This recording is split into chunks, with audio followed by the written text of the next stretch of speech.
is MG's latest compact crossover or SUV. Well, until a year ago, it was just a concept and it was called X-Motion. Well, if that sounds a bit like gaming, well, you're right, because it is meant for gamers and all those millennials who are in for trends. Now, with MGHS, MG is actually showing how personality differentiators come into play with cars. Now, there is another car in the MG lineup which is pretty close, which is the RX-5 in terms of the size, dimensions and storage and everything. But where the HS makes a difference is in the styling, the tech and a little bit more power. Trendiness starts with the design. Now the LED lights, the amount of chrome in this car and even the alloy wheels, they all look different and quite trendy. Plus the aggressive looking grille as well. HS comes with a sequential indicators too.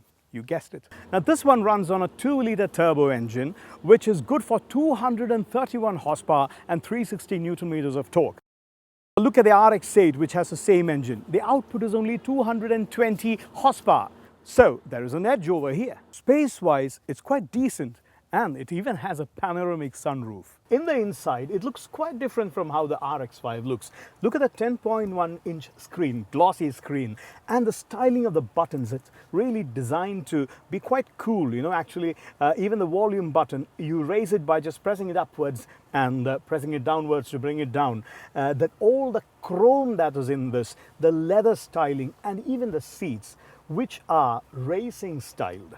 And in the Trophy Edition, there is one called the Trophy Edition, which is what they're calling the top trim. Now it has leather and Alcantara on the sides.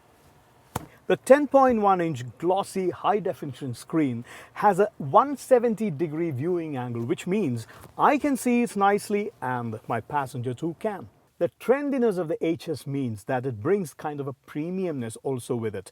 Now 85% of the surface in this cabin is soft touch.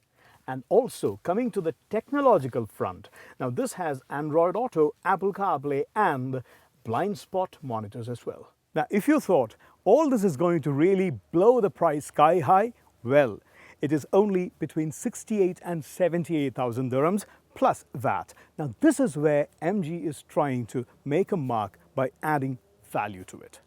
And by the way, MG has a nice name for the top trim. They call it Trophy. Well, for a car with a sporty styling and intention, that's a nice name and they're not charging the world for it.